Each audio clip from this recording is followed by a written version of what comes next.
साथियों, पत्थर की मूर्ति बनाकर पूजा करने वालों ने स्वामी दयानंद सरस्वती से प्रश्न किया।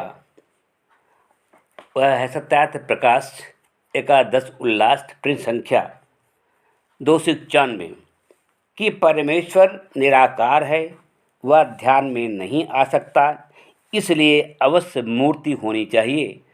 भला जो कुछ भी नहीं करे तो मूर्ति के सम्मुख जा हाथ जोड़ परमेश्वर का स्मरण करते और नाम लेते हैं, इसमें क्या हानि है? जिसका उत्तर स्वामी दयानंद सरस्वती ने दिया कि जब परमेश्वर निराकार सर्वव्यापक है तब उसकी मूर्ति ही नहीं बन सकती, और जो मूर्ति के दर्शन मात्र से परमेश्वर का स्मरण होवे तो परमेश्वर के बनाए पृथ्वी, जल, अग्नि, वायु और वनस्पति आदि अनेक पदार्थ जिनमें ईश्वर के अद्भुत रचना है, क्या ऐसी रचनायुक्त पृथ्वी, पहाड़ आदि परमेश्वर रचित महामूर्तियों की जिन पहाड़ आदि से ये मनुष्यकृत मूर्तियाँ बनती हैं, उनको देखकर परमेश्वर का स्मरण नहीं हो सकता? जो तुम कहते हो कि मूर्ति के देखने से परमेश्वर का स्मरण होता है, यह तुम्हारा कथन सर्वथा झूठ है। और जब यह मूर्ति सामने न होगी तो परमेश्वर के स्मरण न होने से मनुष्य एकांत पाकर चोरी, जारी आदि कुकर्म करने में प्रवृत्त भी हो सकता है, क्योंकि वह जानता है कि इस समय यहाँ मुझे कोई नहीं देख रहा है, इसलिए वह अनर्थ करे बिना नहीं चूकता। इत्यादि अनेक दोष पत्थर मूर्ति पूजा करने से सिद्ध होते हैं। अब देखिए, जो पाषाण आदि मूर्तियों को न मानकर सर्वदा सर्वव्यापक, सर्व अंतर्यामी, न्यायकारी परमात्मा को सर्वत्र मानता और जानता है, वह पुरुष सर्वत्र सर्वदा परमेश्वर को सबके बुरे भले कर्मों का दृष्टा जानकर एक क्षण मात्र भी परमात्मा से अपने को पृथक न जान के कुकर्म करना तो कहाँ रहा, किंतु मन में कोई चेष्टा भी नहीं कर सकता, क्योंकि वह जानता है जो मैं मन, वचन और कर्म से भी कुछ बुरा काम करूँगा तो इस अंतर्यामी के न्याय से बिना दंड पाए कदापि नहीं बचूँगा। दूसरा प्रश्न करता है मूर्ति पूजक, कहता है कि जब परमेश्वर सर्वव्यापक है तो मूर्ति में भी है, पुनः चाहे किसी पदार्थ में भावना करके पूजे या ऐसे ही, क्या बुरा है? इसका उत्तर देते हुए स्वामी दयानंद सरस्वती अपनी पुस्तक सत्यार्थ प्रकाश एकादश उल्लास पृष्ठ संख्या 292 में कहते हैं, जब परमेश्वर सर्वत्र व्यापक है तो किसी एक वस्तु में परमेश्वर की भावना करना, अन्यत्र न करना, यह ऐसी बात है जैसे चक्रवर्ती राजा को सब राज की सत्ता से छुड़ा करके एक छोटी सी झोपड़ी का स्वामी बना देना। यह कितना बड़ा भगवान का अपमान है। जब व्यापक मानते हो तो वाटिका में, फूल में, चंदन में, धूप में, घंटा घड़ियाल में, सब में तो भगवान है, तो भगवान को भगवान के ऊपर ही क्यों चढ़ाते हो?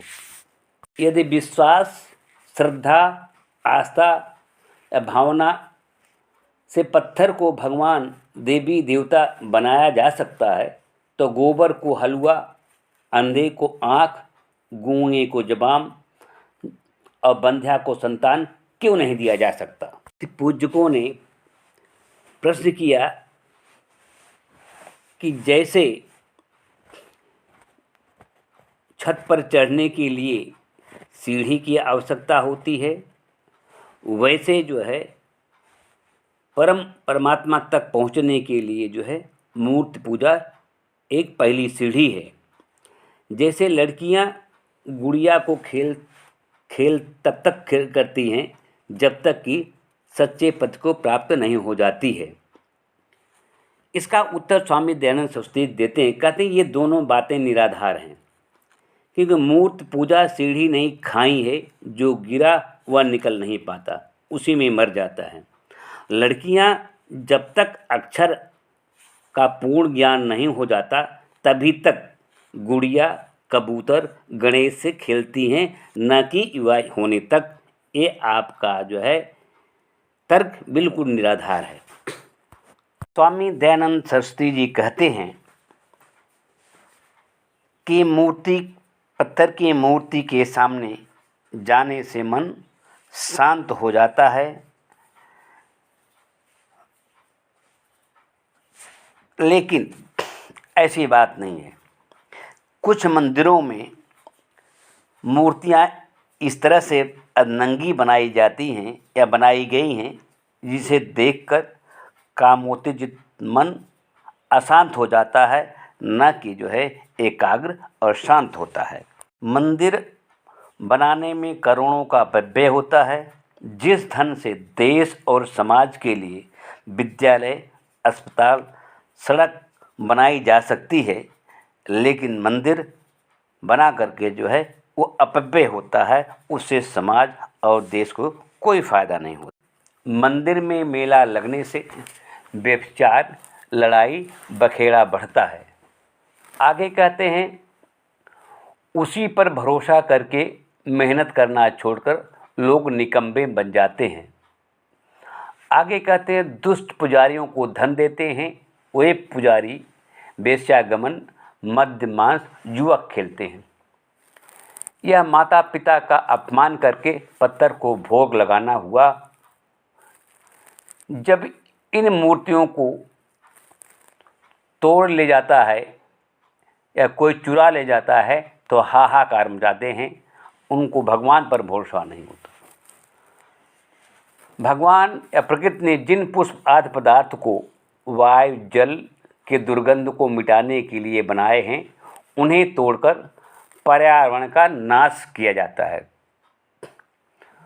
मूर्ति पूजा से पुष्प आदि चढ़े हुए पदार्थ कुछ सड़कर कुछ गटर नाली में जाकर दुर्गंध फैलाते हैं और नदियों को भी दूषित करते हैं। साक्षात माता पिता आदि मूर्तिमान देवों को छोड़कर पत्थर की पूजा वही करते हैं जो लालची होते हैं।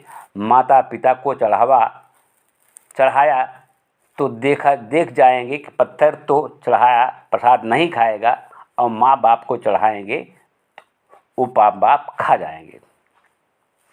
ए रामकृष्ण विश्व आज मुसलमान अंग्रेज़ों को क्यों नहीं भस्म कर देते? यदि जो है इन मूर्तियों में इतनी शाखा, इतनी महिमा, इतनी शक्ति है तो। दक्षिण में राम नाम के राजा ने रामेश्वर मंदिर बनवाया था। वाल्मीकि रामायण में ऐसा कोई जिक्र नहीं मिलता।